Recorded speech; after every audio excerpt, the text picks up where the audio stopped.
Go.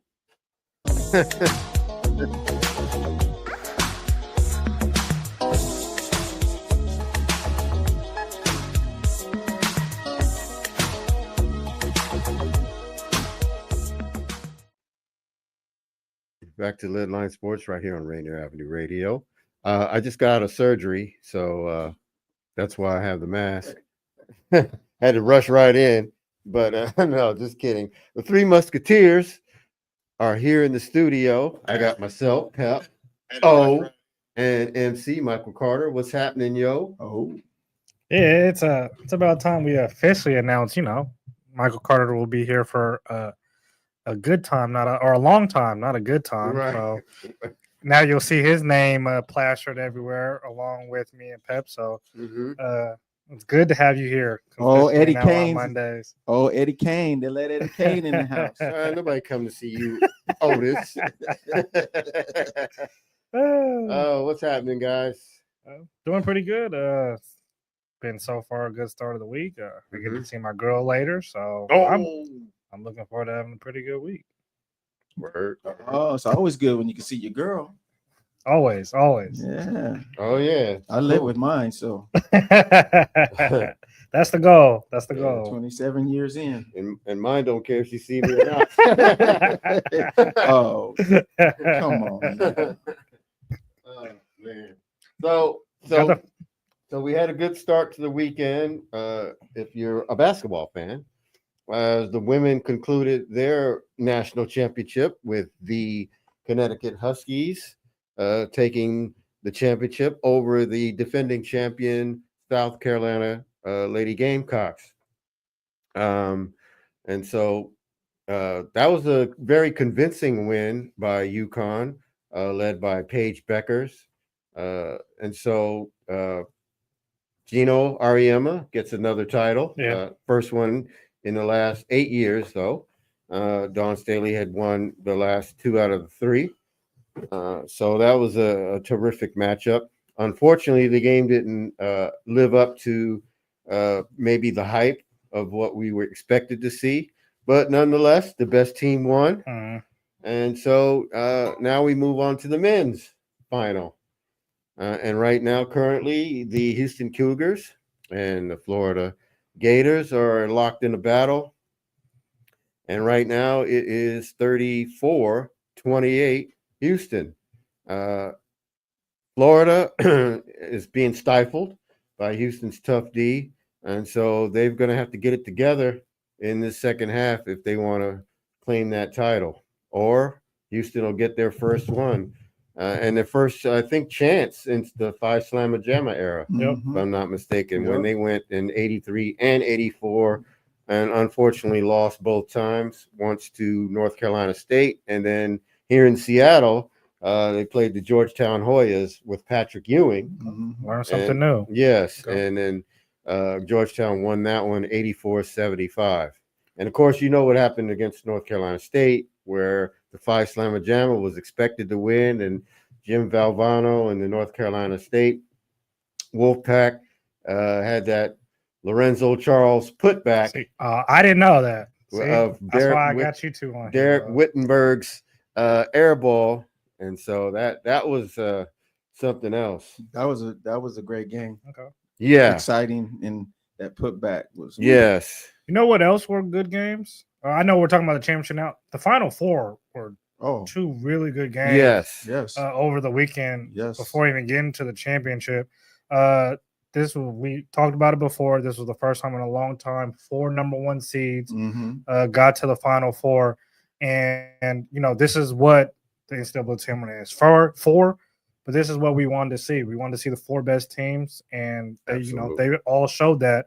The Florida Auburn game was a really good game. Auburn was cruising in the first half, and then Florida went on a roar. Yeah.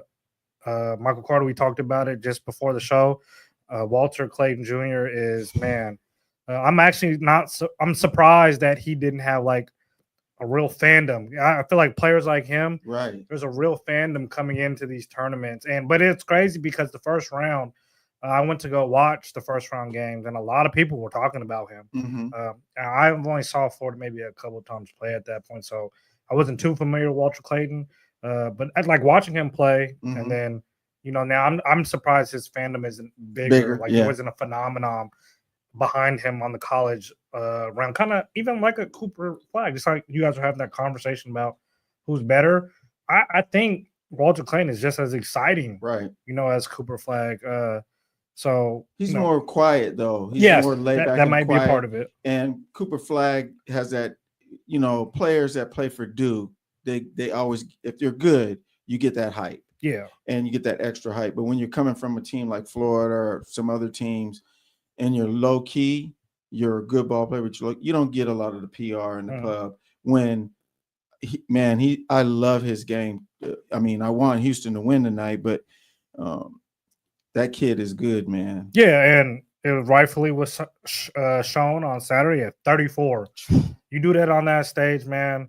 I know I'm talking in future tense, but I think he's going to be an NBA player, and I think he's going to really help a team. And I was just telling somebody last weekend, I think he's playing himself into a lot of them lottery teams might really have to take a good look at Walter Clayton and what he could possibly bring to a team. But I think for sure he's played himself into the first round. But he keeps having these showings, and I think he does and says the right things throughout the draft process. Right. He could be somebody who surprises a lot of people and gets into the lottery. That's how well he's playing. He is, because he's dynamic and he has the intelligence to take over and control a game at the blink of an eye. And he showed it against Auburn. It was just a blink of an eye, and the next thing you know, everything he was doing, it was Walter Clayton this, Walter Clayton that. I mean, not just making the shots, but giving the dimes. And that's a smart player when you're playing at that caliber and you're playing that well, and you know how to get inside, and then that pulls the defense to you, and then you kick it. But a lot of kids don't know that. I mean, think that way. They think, okay, I want to be the star. I'm gonna get inside. I'm gonna force a shot instead of looking for that open guy and hitting the dime, because an assist is just like a shot, And that's what I like about him. He's not, I guess you say, selfish, where he instead of shooting it, sometimes he'll pass the ball. Unselfish, you mean? Unselfish, yeah, that's what I was thinking. Yeah, you guys want to hold it down? I'm trying to watch the game. Yeah, and then so Houston's path was a little more tougher than just a little bit in their Final Four game against Duke. Duke had control of that game literally until the last 30 seconds, in my opinion. And the other phenomenon in this Final Four is Cooper Flag. 99.9% sure he's going to go number one in the draft next year. Just won Naismith Player of the Year. He had a really good game. This was my first time, actually being able to sit down and watch Cooper Flag play. Right. He's the real deal. And, nobody really outside of Duke got anything going offensively. I think, it looked like Tyrese Proctor was point shaving. I mean, dude, come on, what are you doing? I think it was the way that I think it was coaching, though. I think the coach, the Florida,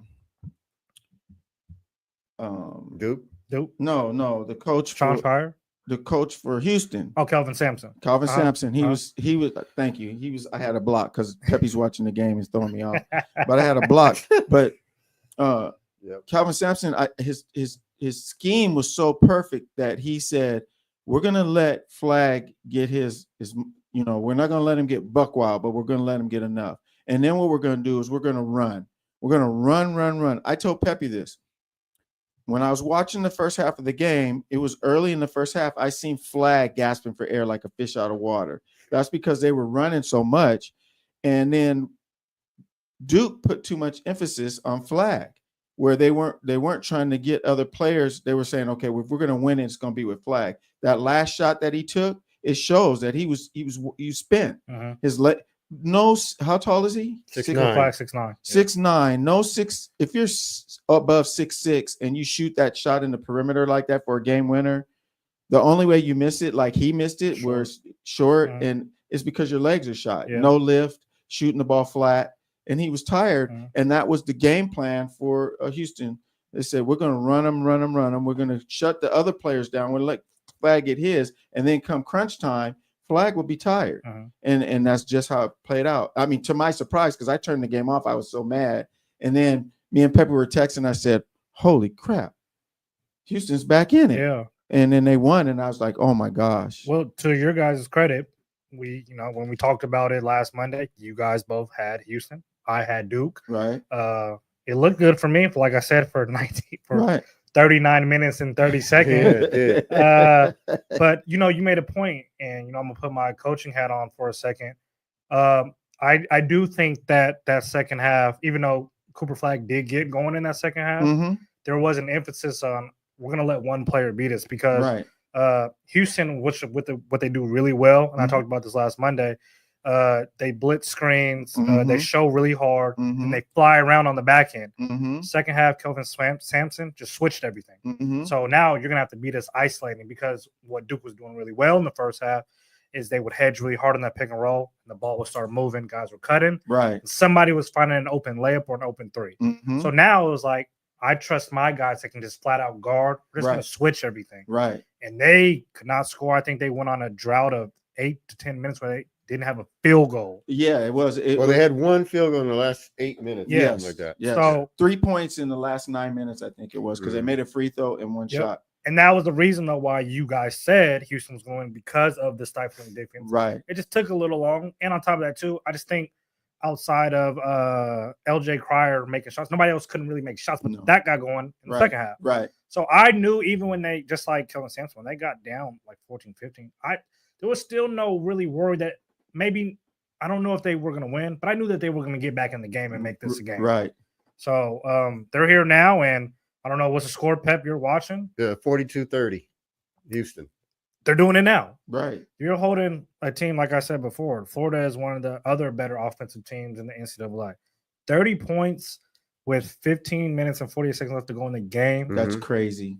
That is. And they're killing it on the board. Yes, they are. That's all-time defense. Right. That's just not, a really good defense. That's a defense that we'll talk about now for decades to come. And we know this is Kelvin Sampson's MO with all of his teams. Right. I think this year they had just enough offense to, be able to get over those humps like they did on Saturday. Right. But, I know a lot of people came into this game thinking Florida was going to win. But I think it's because people watch Houston, your regular fan, they don't enjoy and appreciate the way Houston plays. Right. That defense has a chance to win on any given night, no matter against who. That's right. And the mentality, though, like I seen Coach Sampson. He was talking after they were asking him about the game. He said, "What I teach these kids and I coach these kids is the mentality that we're never out of the game. Yep. Even if we're down by 20 points." He said, we can chip down if we play our game right and be right back in it. And he says, usually with the defense, we can wear them down enough. And then the next thing you know, we're back in the game. Because when there's a team like Houston and they're within 6 points, you can't relax. You got to keep your foot on the pedal. Agree. And if you only have one player that's scoring for you, you're probably going to lose. And that was the demise of Duke. Duke was a good team, great team. They had the height and the bigness almost against Houston, but they just couldn't stay up with the defense. I think if they play either Florida or Auburn, this is a Houston Duke championship. Right. That's how good they were. Right.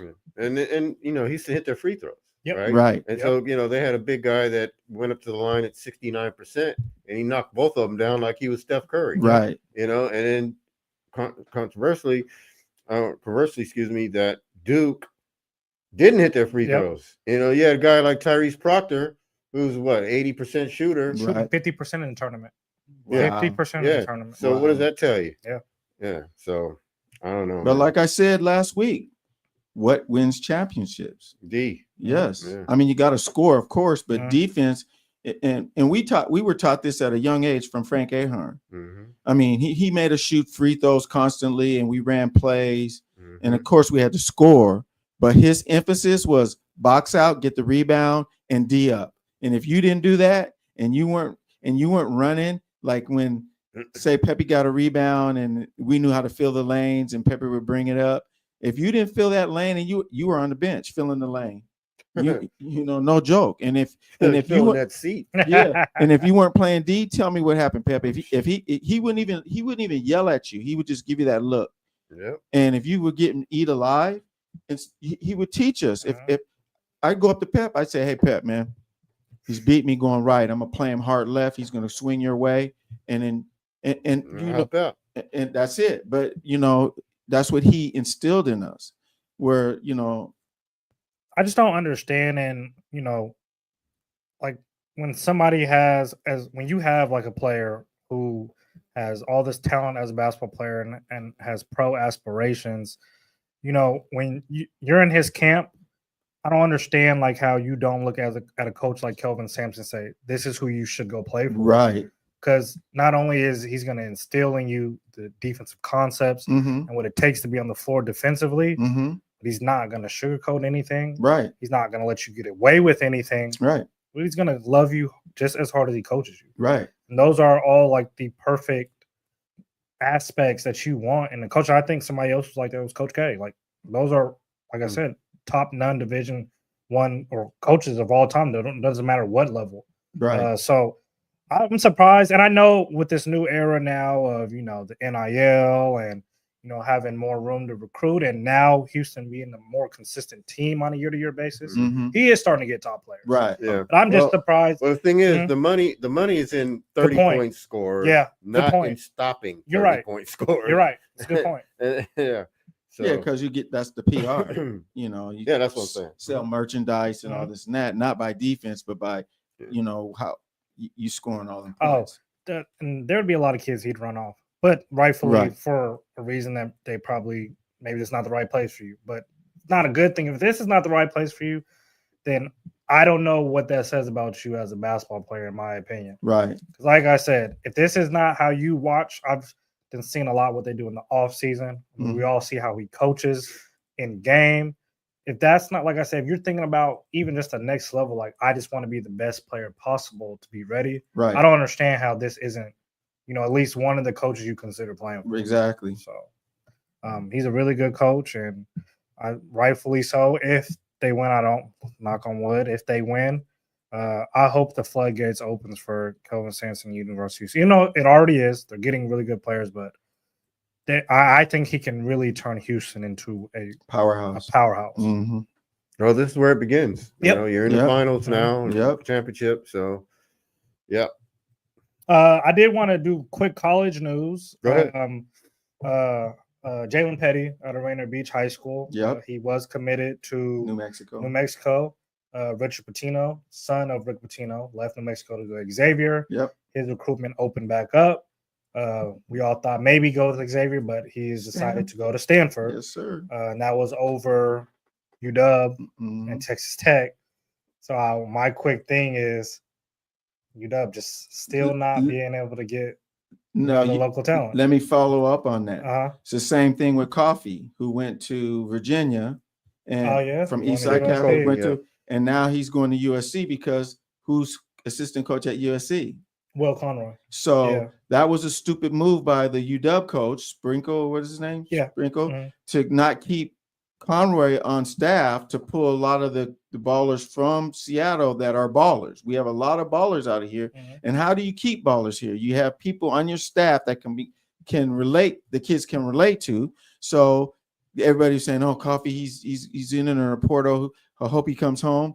And where did he go? Straight to USC. Same what you just said about Jalen Petty. He decommitted from New Mexico, and instead of coming to UW, he went to Stanford. And like I said, they offered both of those guys. Right. It's so hard to pinpoint. And this was even with who's the ex-head coach from UW who just got fired from Syracuse. So I can't think of his name. Oh, the guy. I know you're talking about. I can't think of it. He was supposed to coach he thought he was going to get the head coaching job at Syracuse because he had been there so long. And then, well, it's funny because I know. Yes, Hopkins. It's funny because he's actually part of the Suns coaching staff. We'll get into that later, but ever since. No wonder they suck. I was gonna say the same thing. Ever since I'll remember that, you too. But I'm not speaking facts. I can't say nothing. But ever since Lorenzo's been gone, it's nobody, no hometown players is going to UW, and No. It's all. Do you blame him though? No, but halfway. A lot of these kids, a little bit, but I don't blame them. A lot of these kids, sometimes it has nothing to do with the school. It's the fact that they want to get out of Seattle, right? And I think so. You made a good point. I think that was something that before this new era kids, they weren't doing that. They were coming home. They were staying home. Mm-hmm. A lot of people were preaching to like some of these kids. It's okay to branch out, right? UW may not be your home because a lot of these kids who were maybe not ready to be on that level were going to UW and it wasn't working out for them. Well, there's a lot of pressure. Yeah, when you're a kid from the state, right, and you're good, and so you go to your hometown, your home state school. There's a lot of pressure there behind the scenes because you got family, you got a lot of friends, and if you struggle, then it's a little louder. It's way louder. But a lot of kids still come back, even if they go. Even a family member of mine went to play for Stanford, played high school ball here, went to Stanford, and where did he come back to? Seattle. Yeah. I can name quite a few kids that did that. Mm-hmm. And I think the key thing is I said this earlier, but the key thing is when they don't have anybody in the school or on the coaching staff that can relate and connect with the kids, that UW is the last thing on their mind. Mm-hmm. But when they have somebody that they connect with, and like Romar did, his staff, they could connect with a lot of the ballers. There's many high school games I went to, and Romar and his staff was there talking to all the players. And you didn't get them all, but he got a handful of them, and he had a great program. He had one of the best recruiting systems. Oh yeah, him and Cam Dollar, man. Yes, for UW, and that was because the kids could relate to Cam Dollar. They could relate to Will, and there's a few other players. But now you got these. When Hopkins came in, he kind of changed the. Or maybe before him, but it changed. No, you're right. It changed the mentality of, okay, here's this guy from the East Coast who doesn't have any connection with our ballers. And the kids say, well, I don't really have a connection with you, so let me go play somewhere else. And I'll even take it a little more personal. I feel like a lot of coaches did see Jaden McDaniels, who came to UW, top 10 player in the country. They had their stripes off the court, but you don't take a player of that caliber and you start bringing them off the bench. That tells me you aren't capable of coaching him. Right. And I'm not, like I said, I'm not blaming it all on the coach. Yes, kids need to be coachable. But, I know Jaden a little bit personally. He's a good kid. He's a quiet kid. Yes. He's just really, he has a big personality on the court. Right. He talks a lot of trash. But here's the thing. He's having success in the NBA. So obviously he had something. Bingo. And they missed out. I'll give you a prime example again. Marco Fultz. You see how it seems like he was a McDonald All-American, went to UW, and he got worse. Every year he got worse. Got into the NBA, struggled, but now he's doing better because he got the right people around him, and they got whatever he had in his head out of him. But I think UW put so much negative or whatever juju they put on him, and it ruined him. Me and Pepe were talking about that. Well, I'll tell you another guard that got ruined here, and that's Abdul Gaddy. Yep, Abdul Gaddy. Exactly. He was All-American, McDonald's All-American. Him and Avery Bradley. Avery Bradley went elsewhere. Abdul Gaddy stayed here. Yep. And guess how that worked out? I 100% agree with you. If Abdul Gaddy would have went somewhere else, he would have been a 10-year NBA player. Yeah. Exactly. Yep. I agree with you on that. Because they ruined him. I don't know what it was, but they coached down. And my dad taught me this years ago when we would go to the UW games, and Marv Harshman was the coach, and we watch these games. And he taught me, he said, son, let me tell you this. This is how it really works. You got some coaches who are great coaches that can coach, but they can't recruit. Then you got some coaches that are great recruiters, but really aren't good with the X and O's. Then you got coaches that are balanced. They have both. And it seems like UW gets the ones that can't relate with the players. And for some reason, for whatever reason, they just can't relate with the players. So you got to, what is the object as a coach? What is you're a coach? What's the object of a coach? What's the main object for you as a player? When you bring kids onto your team, what is your main objective? Especially, I think, at the high school level, is to teach more than anything, and to teach these guys habits that are going to affect you on the court, but also off the court. Right. Those are, I think, the most important things to teach. Now, of course, like when you get to college, because you have so much pressure on you as a coach. Right. Yeah, winning is now important now. Because it's your job. Since you are teaching, you have kids, you are still trying to teach. Right. Now, once you become an NBA coach, your only job is the win. Yeah, exactly. But that's my point, is that you want to nurture the kids and teach them to break bad habits and be better and be good off of the court as well. But I think that's where they lack, and when I hear Sprinkle talk, sometimes I'm like, I don't think he gets it, but I'll say it. I think they need to bring in a black coach. Right. I don't know who that is. I know a lot of people out here like to throw out the name Travis DeCure from Montana, who's from here, who just took Montana to the NCAA tournament. Right. But I really do think they need a black coach. They do. Pepe said it years ago. Pepe said it years ago when Shaka was available. Remember Shaka Smart. Yeah. Shaka Smart was available. They weren't going to spend money to get him. But it would have been a great pickup. I agree with you. They should have. And we knew they would. How'd that Hopkins work out? Exactly. Yeah. But also, too, even another thing, I think what should have been an option at least was Will Conroy taking over. Right. At this point, it's been a long time since UW's been good. What do you have to lose? Right. He's alumni. He is a very good with the comes to the players, not just here, but he is very good with players all around. He is very relatable. Right. Like I said, I don't really know his X's and O's much, but he's where he's at now, and he was a high IQ basketball player when he played, so I'm sure they're there. Oh, he has it. But at that point, I thought, they had nothing to lose. Right. Why not? Right. Why not give it a shot? Right. So, see now, Florida's down by only 4. Yep. 45-41. We got a good game here. Just like I said about the Duke or even both games in the Final Four. If anybody was watching this Houston game and thought that they weren't going to come back, I don't know. You're mistaken. Right. Yeah. All right. When we come back, we'll talk more about what's going on in the championship game. And also, you probably got some stuff in the NBA. And, of course, we got the Mariners. Boo. Yeah, don't go away. Don't go away on that note. We'll be right back.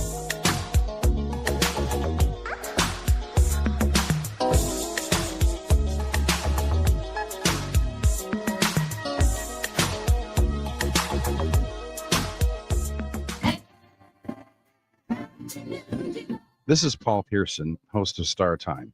And when I'm not explaining to my intern exactly what R&B is, I'm listening to Rainier Avenue Radio.world.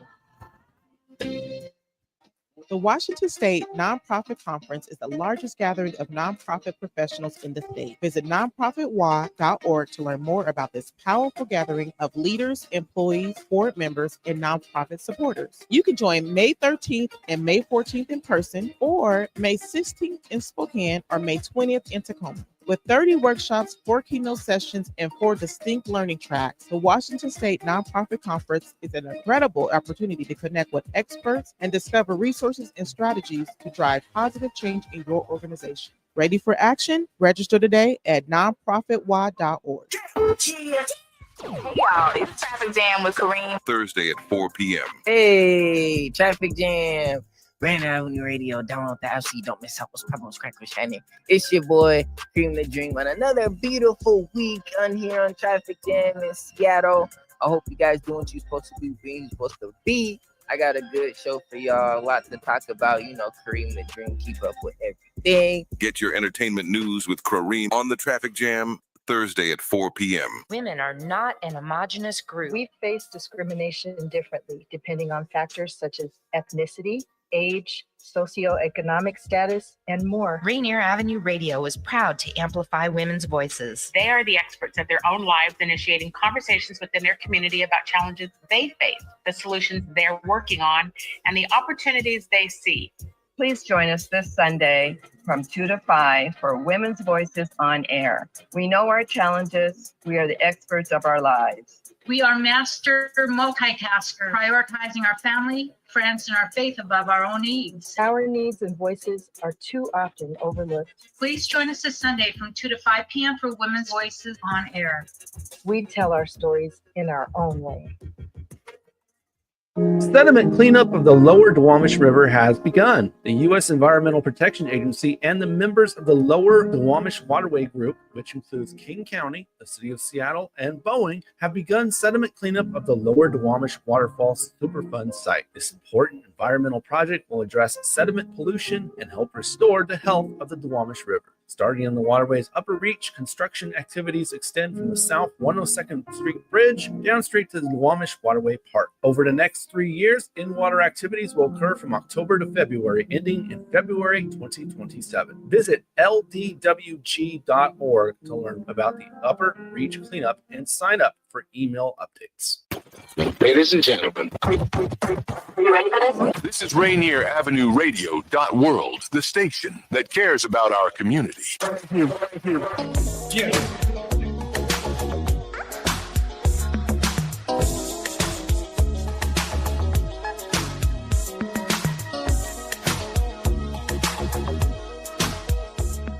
Hey, welcome back, everybody, to the second half of the show right here, LidLine Sports, Rainier Avenue Radio. April 22nd is Earth Day, and Earth deserves more than a day. The week of April 21 to the 26th, they're going to have live environmental justice broadcasts daily from 10 a.m. to 5 p.m. So don't forget, 2 weeks from now, April 21st through the 26th, Earth deserves more than a day. Some shout outs: Bill Walker Jr., David Williams, Rhonda Dorsey, Michael Miles. Thank you, everybody, for listening. We talked about exclusively, for the most part, the NCAA tournament, the men's and women's, mostly the men's. Right now, it's a barn burner, 48-42. Houston's lead has been cut down to 6. What do you guys think is going to happen the rest of the way? Florida, I think, will probably get it closer. I think towards the end of the game, it's going to be one of those nail biters. Houston's got to be able to score, though. I mean, we know their defense is good, but they've got to be able to score, and they don't have the outside shooting. They get a lot of points off of rebounds and putbacks and whatnot, which is good. But towards the end of the game, you need somebody you can go to put the ball in the hoop. So we'll see if they can do that going forward. Anything else you guys want to talk about as far as the NCAA, or we can move on to other topics? We can come back to that. Okay. Down the road. All right. It's a little closer. Yes. Closer to the end. Absolutely. You know what? Let's get into baseball real quick. It's been going on for the last 2 weeks. Mariners, unfortunately, are 3-7. And, look, they talk about exit velocity as far as, players' home runs and hits and whatnot. How about the Mariners' exit velocity from chances of the playoffs? I think it looks like it's April. Well, it's 0-0 right now in the fourth inning, and they're doing what they usually do. can't score. Yeah. Hitting 213 as a team. There's only maybe 2 people on the team hitting over 250. Right. Robles, and he's gone. And Julio. Yep. And Julio's playing solid. Look, I don't know what's so hard to understand about baseball as far as your lineup is concerned. They got Julio in the wrong spot. I mean, the guy, if the guy's going to be hitting well and hitting home runs, then he needs to be put in the middle of the lineup. So because you need to get men on base, and he needs to hit home runs with people, traffic, because these solo shots ain't gonna do us no good. Agree. These taking his 1-0 leads in games is fine, but they can't hold them. And when the offense does show up, the pitching doesn't. So, and that's why I was so confused with Kyle Raleigh batting third, because he's a 220 hitter. So I mean, it's one thing. Yeah, he's a home run hitter. Yes, but there's a lot of it's a lot of swing and miss there too to be batting third. Yes. And then it took you to this game now to put your best hitter up in the top 3 in Jorge Polanco, who was having an amazing start. He's hitting 429. I forgot about him. Yep. So they put him now at 2. Julio's, they still didn't listen to you. Julio's batting 1. Yeah, he's leading off. And Randy Rosarena, who is hitting 162, is batting 3rd. And Cal Raleigh now is batting 4th. I don't mind Cal. I don't mind him batting 4th. No. I think 3rd was just too high. I think Julio should be batting 3rd or 5th. Mm-hmm. He needs to be in the middle of the lineup. I agree. Because, you need a guy that's going to be able to drive in runs. And it's hard to do that when you're leading off. And it's just it's like, honestly, Pep and MC, we might be able to hit in the bottom of this line because just seeing guys like J.P. Crawford and Rowdy Tellez and Luke Raley and all those guys are hitting under 150.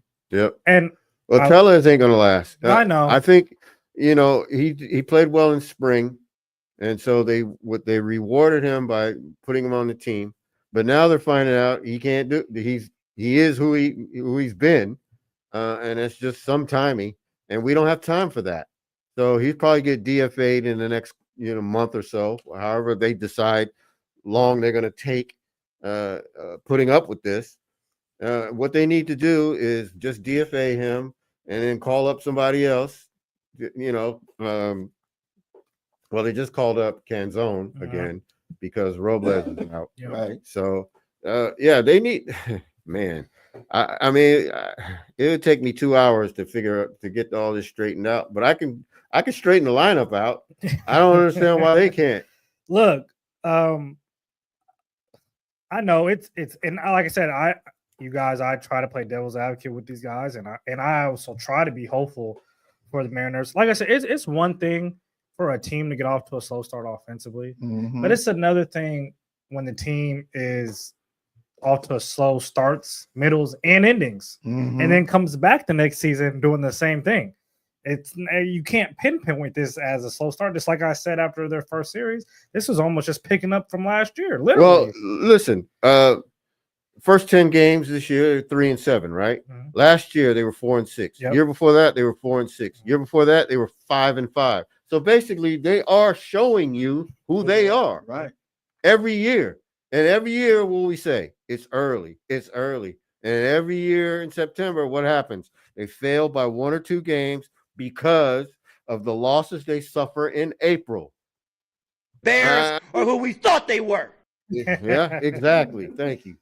Do you guys think those starting pitchers, Kirby, Gilbert, Castillo, Wu, do you think they ever try to find a way to get these guys going offensive, regardless if it's saying like, let's go, like we're doing our job, like you guys? No, you don't think so? No, because pitchers are a different breed. I know, and they're locked into what they need to do, right? And they can't listen. They're not hitters, so they're not going to be able to go to Julio and the Cal and say, "Hey, man, you need to get this." They're not going to do it.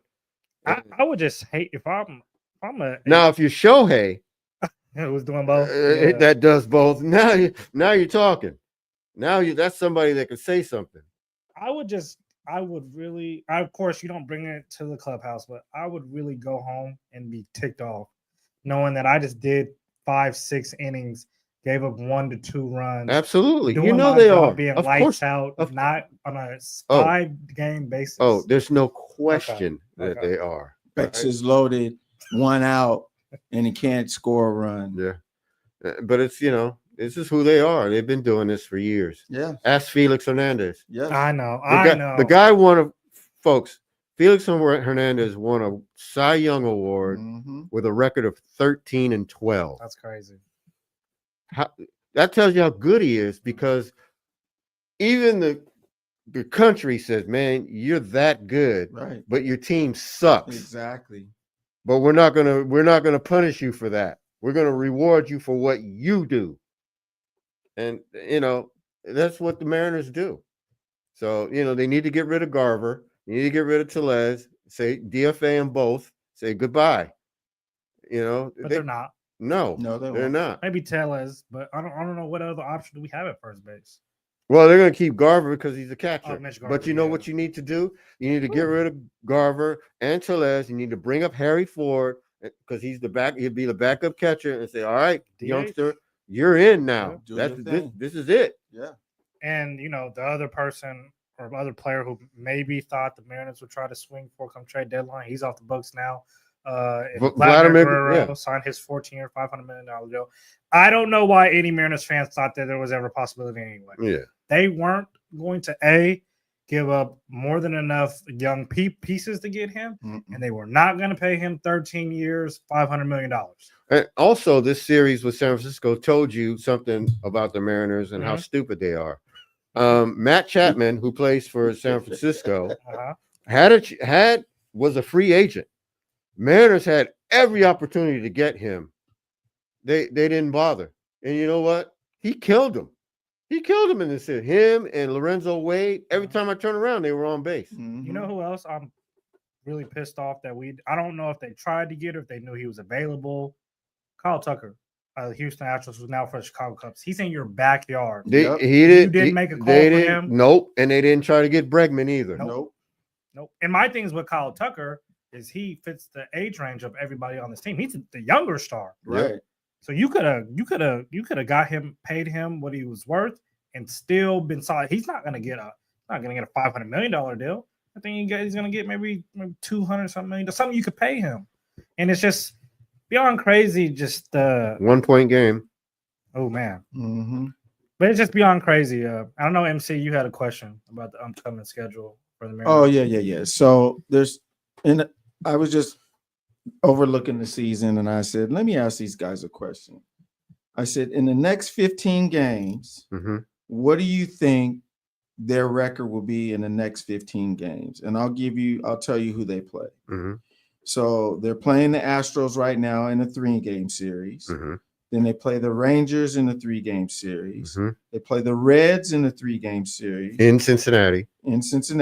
They play the Blue Jays in a 2-game series. In Toronto. No, 3-game series in Toronto. And then they end it with the Red Sox in Boston. Okay. So out of those 15 games. I got an answer already. Go ahead. I'll let O go first. Look, I'm not even just trying to be like half full.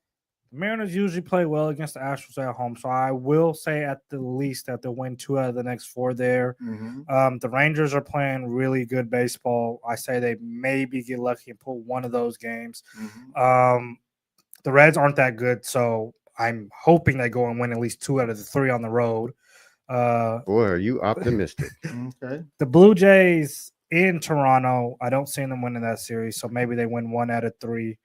They're going to get swept by the Red Sox in Boston. So what is that? Maybe 4 or 5 games? 6 games. 6 games? Yeah. And I was kind of with you. I was saying 6 to 7 games. I did all my math myself, and I said 6 to 7. But I know Pep. I wanted to hear what Pep was going to say, and he was just with that schedule. They'll be lucky if they win 4.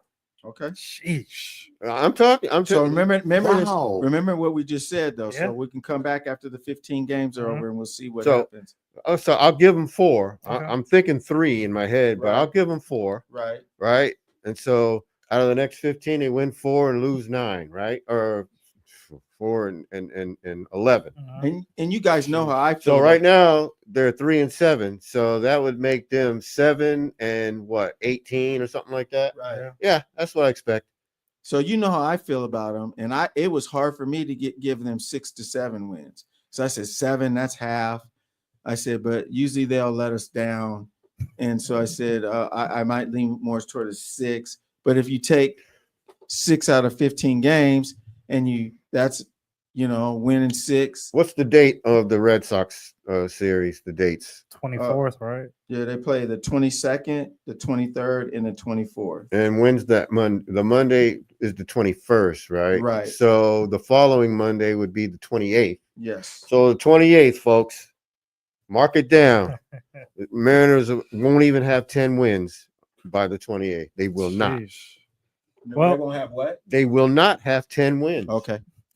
Well, I'll tell you this. If that's the case, I mean, are already shooting themselves in the foot. Look, the Texas Rangers are 8-3.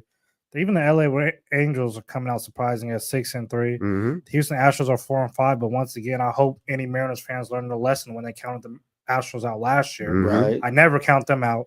And like I said, I think the A's are somewhat of a wild card of this division. So this is still a pretty solid division. So they keep shooting themselves in the foot. What place are the Mariners in right now? Last. And they'll probably remain in last. I expect them to be finished up in last. I knew what place they were in. I know you knew.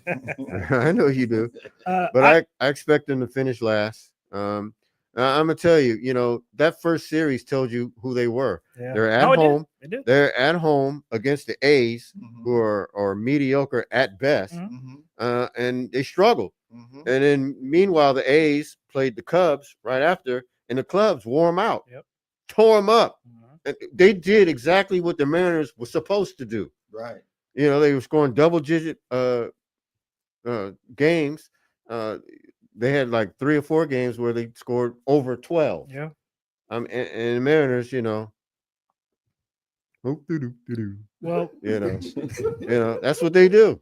Yeah. So, well, since we won't have much to talk about the Mariners this season, is No. there maybe a team that so far you guys have liked what they have done in baseball? well, Yankees. Yeah, I know what you're saying. All right, I'll avoid them. No, it's okay. You want me to tell you who I like? The Cubs.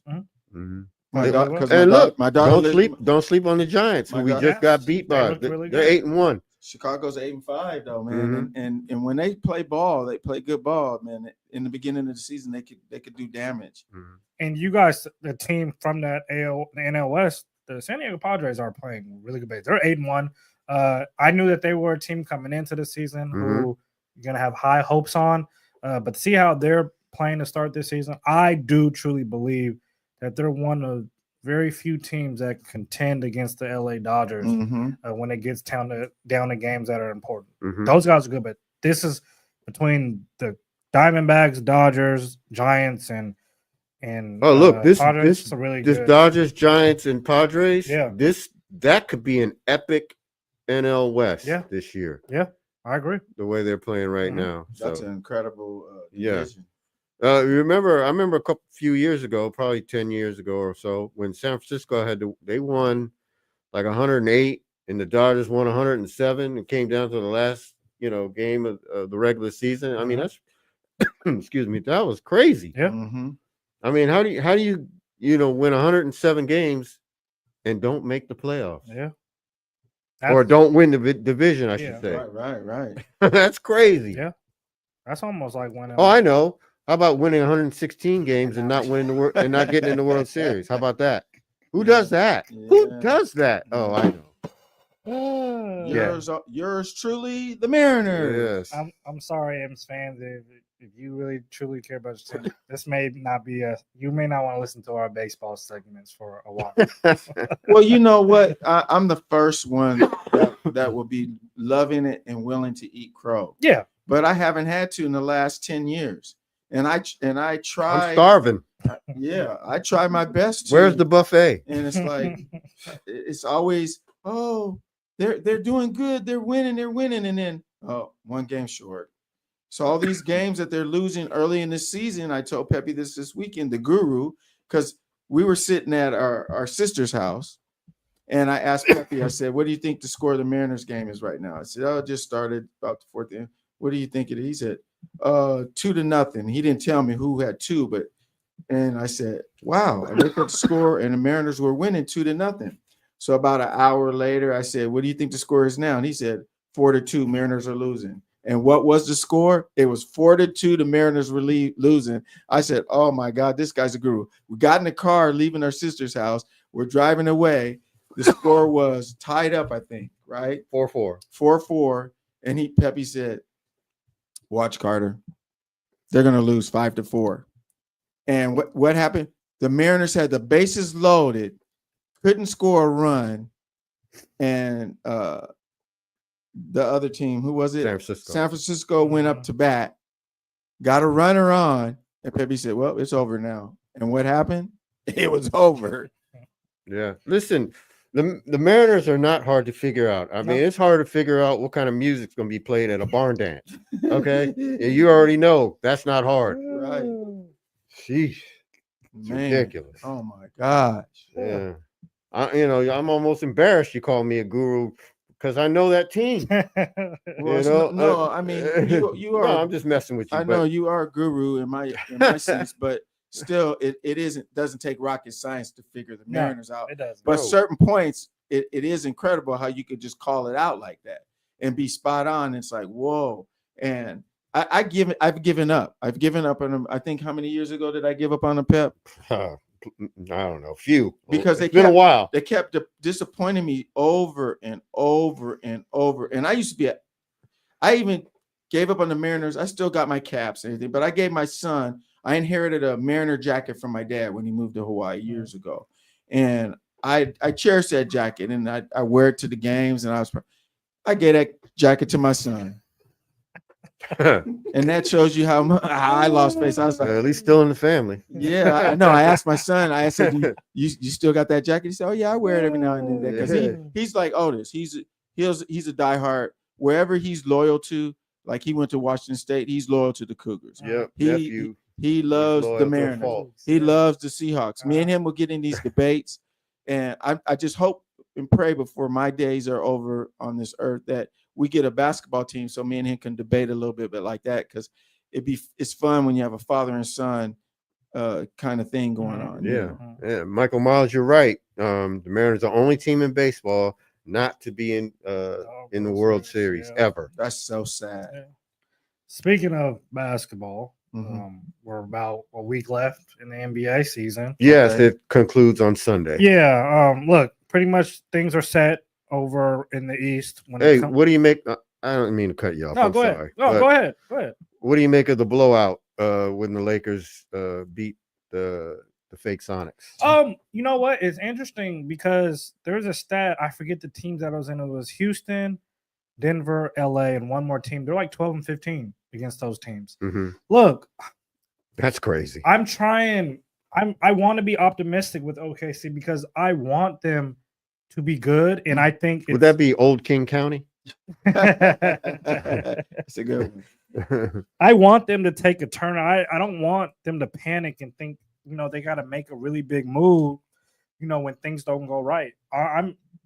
They just don't have enough of those types of games under their belt yet. That's all it is. We've seen this before. Yeah. With the Boston Celtics before they made their run of winning a championship. Look, I don't think the OKC Thunder is going to make the championship, but you got to keep pressing the needle with this group. Keep making these runs and let these guys build together. Now, will I say it's a disappointment they don't make it to the conference finals? Yes, I think they have enough to make the conference finals. But I'm gonna tell you now, I won't be surprised if they don't.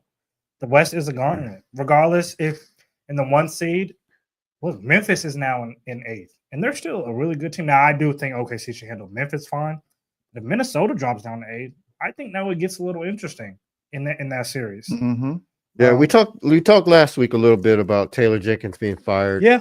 In Memphis. I think they're done. They're done this year. And John Morant, I can't get over his antics and his, he got fined last week. But still, dude, why are you doing stuff like this? To be relevant. I mean, he needs that. He feeds off of that negative, whether it's good or negative. But you see, he hasn't been relevant. Nobody's been really talking about him. But that's what he needs, though. Yes. But yeah, you're right. He wants to. Look. Now, a lot of people try to make the excuse for Ja was saying, well, everybody does that celebration. Everybody hasn't gotten suspended for actually holding real guns. Right. So that's what that part's just not clicking. Everybody hasn't been warned. Don't do that. Exactly. Right. So look, I hope Ja. It's like NFL players still going to massage parlors. Yep. I mean, really? Really? Pep is on it today, I mean, come on, Pep man. Seriously, Deshaun, Justin Tucker, what are you doing? Right. We need mask Pep more often. I know that, man. Yeah. Killing it today. So how deep do you think the Lakers will go? Look, the Lakers are also another team too that they've been kind of spotty over these last few weeks. It depends on how much LeBron has left in the tank. I'm going to be honest with you. Right. We've seen it before they get this late in the season and he starts to gas Gas out. Yep. Now he hurt his that growing that he also always happens. I feel like the last couple of years. Mm-hmm. I also just think they took it easy on him. I don't think it was a bad of an injury. Right. It was almost a sign like, let's relax here for a second. Wind him down. Now, if you watch him play, and I'm not saying he's not playing hard, right? But if you're watching him play now, he is kind of letting off the gas a little bit in certain situations, right? Because he's trying to hold as much whatever left For he the has for the playoffs. tank for the playoffs. Mm-hmm. Look, I think it's always tough when you get such a big piece and such a big part of your nucleus gets moved in midway through the season. Right. So I just think that alone, it's tough for them to make that real push of making it to the finals. But I do think they're good enough to win a round. Well, here's the thing. They got Luka, right? Mhm. And Luka was in the finals last year. Mhm. So he knows what it takes. Right. So you got the right guy. Yeah. So, no excuses. No excuses whatsoever. Yeah. And I think on the Eastern Conference side, I think it's a two-man race. I don't care where everybody ends up from 1 through 8, especially now with Damian Totally Lillard agree. being out for whoever knows how long. I think he might be out for the rest of the season. He's Right. not going to say it yet. Right. But I don't see New York Pacers, who actually are playing really good basketball, Milwaukee, Detroit, Orlando, Atlanta. I don't see any of those Tied guys up. even. Oh, in the championship. Okay. I don't see any of those two beating Cleveland or Boston. They're going to Okay. make it to the conference finals. Okay. Yeah, I see that as well. What's going on over in the championship before we get out of here? Tied up at 60, 2:56 to go in the game. Who's going to win? Texas. Houston's got the ball. I think Florida. 'Cause, Ooh, yeah, okay. I think Florida's going to stick it out. I mean, since it's close and tied, Florida's got more offensive capability. Houston, they struggle to when they score, and like they just got to put back. See, Yep, they get just garbage watch that. points. Yep. They don't have a guy that can get you a bucket when you need a bucket. They just rely on what happens, after the shot goes up, and if it goes in, it goes in. If it don't, then they got to get the rebound and tip it in. But I think Florida will probably prevail. So somebody's at the line right now, 62-61 for Florida. It looks like it's a tie game. Look, I am not mad at you saying just because of that reason is outside of, I think, LJ Cryer, he can go get a bucket, but you have to have a couple of guys in this moment that you can rely on to go. And the thing is, Florida has more of those than Houston Agree. does, even though Agree. Houston's defense is excellent. But that's it for us. We got to go. We got to go. We got to go. But thank you, everybody, for listening. And we will be back next week, Monday. All right. Oh, Yeah, yeah. Are you guys? Okay. Oh, yeah. I was yeah. checking. Man. I'm gonna be We're here. all locked into the game. I'm gonna be here by myself. there. What's up? Be All right. here or be square. Thanks, everybody. See you next week. Holla.